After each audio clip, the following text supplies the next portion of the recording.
आज हम निर्गमन की पुस्तक के 29वें अध्याय का अध्ययन करेंगे और उन्हें पवित्र करने को जो काम तुझे उनसे करना है वे मेरे लिए याजक का काम करे। वह यह है, एक निर्दोष बछड़ा और 2 निर्दोष मेढ़े लेना और अख़मीरी रोटी और तेल से सने हुए मैदे के अख़मीरी फुलके और तेल से चुपड़ी हुई अख़मीरी पपड़ियाँ भी लेना। ये सब गेहूं के मैदे के बनवाना। इनको एक कटोरी में रखकर उस टोकरी को उस बछड़े और उन दोनों मेढ़ों समेत समीप ले आना।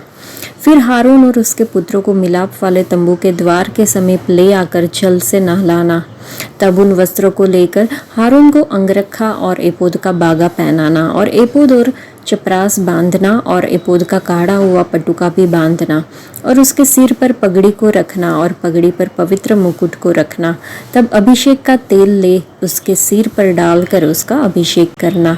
फिर उसके पुत्रों को समीप ले आकर उनको अंगरखे पहनाना और उसके अर्थात हारून और उसके पुत्रों के कमर बांधना और उनके सिर पर टोपियां रखना, जिससे याजक के पद पर सदा उनका हक रहे। इसी प्रकार हारून और उसके पुत्रों का संस्कार करना और बछड़े को मिलाप वाले तंबू के सामने समीप ले आना और हारून और उसके पुत्र बछड़े के सिर पर अपने अपने हाथ रखे। तब उस बछड़े को यहोवा के सम्मुख मिलाप वाले तंबू के द्वार पर बलिदान करना और बछड़े के लहू में से कुछ लेकर अपनी उंगली से वेदी के सींगों पर लगाना और शेष सब लहू को वेदी के पाए पर उंडेल देना। और जिस चर्बी से अंतड़ियां ढपी रहती है और जो जिल्ली कलेजे के ऊपर होती है, उनको और दोनों गुर्दों को उनके ऊपर की चर्बी समेत लेकर सबको वेदी पर जलाना और बछड़े का मांस और खाल और गोबर छावनी से बाहर आग में जला देना, क्योंकि यह पाप बलि होगा। फिर एक मेढ़ा लेना और हारून और उसके पुत्र उसके सिर पर अपने अपने हाथ रखे। तब उस मेढ़े को बलि करना और उसका लहू लेकर वेदी पर चारों ओर छिड़कना और उस मेढ़े को टुकड़े टुकड़े काटना और उसकी अंतड़ियों और पैरों को धोकर उसके टुकड़ों और सिर के ऊपर रखना। तब उस पूरे मेढ़े को वेदी पर जलाना। वह तो यहोवा के लिए होम बलि होगा, वह सुखदायक सुगंध और यहोवा के लिए हवन होगा। फिर दूसरे मेढ़े को लेना और हारून और उसके पुत्र उसके सिर पर अपने अपने हाथ रखे। तब उस मेढ़े को बलि करना और उसके लहू में से कुछ लेकर हारून और उसके पुत्रों के दाहिने कान के सिरे पर और उनके दाहिने हाथ और दाहिने पांव के अंगूठों पर लगाना और लहू को वेदी पर चारों ओर छिड़क देना।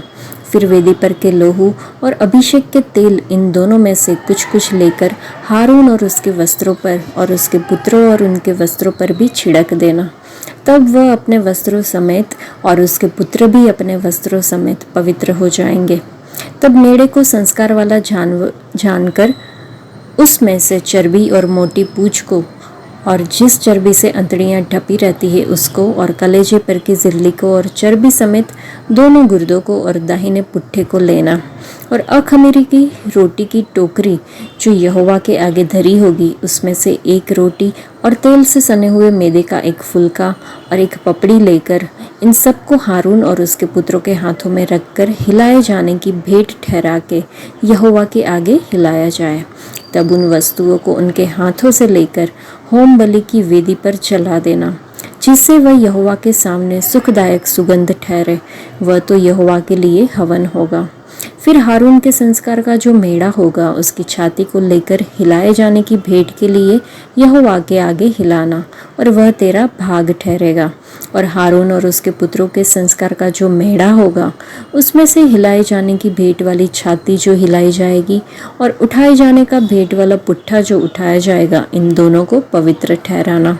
और ये सदा की विधि की रीति पर इस्राएलियों की ओर से उसका और उसके पुत्रों के भाग ठहरे, क्योंकि ये उठाई जाने की भेंटें ठहरी है और यह इस्राएलियों की ओर से उनके मेल बलियों में से यहोवा के लिए उठाए जाने की भेंट होगी।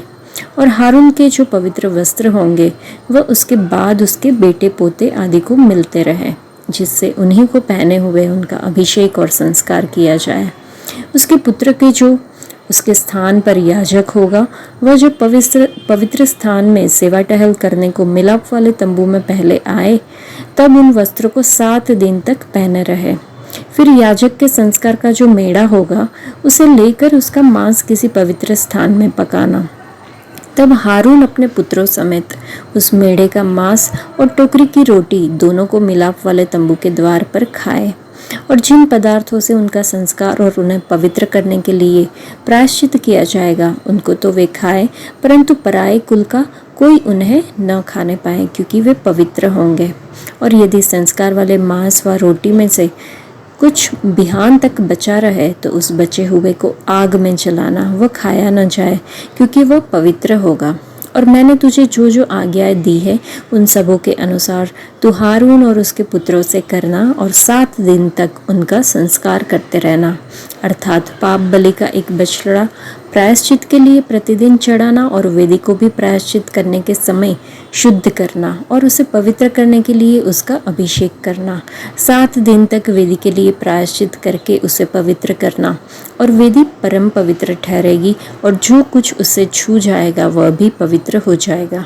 जो तुझे वेदी पर नित्य चढ़ाना होगा वह ये है, अर्थात प्रतिदिन 1-1 वर्ष के 2 भेड़ी के बच्चे, एक भेड़ के बच्चे को तो भोर के समय और दूसरे भेड़ के बच्चे को गोधूली के समय चढ़ाना, और एक भेड़ के बच्चे के संग हिन की 1/4 कुट के निकाले हुए तेल से सना हुआ एपा का 10वां भाग मैदा, और अर्ध के लिए ही की 1/4 दाख मधु देना, और दूसरे भेड़ के बच्चे को गोधूली के समय चढ़ाना, और उसके साथ भोर की रीति के अनुसार अनबली और अर्ध दोनों देना, जिससे वह सुखदायक सुगंध और यहोवा के लिए हवन ठहरे।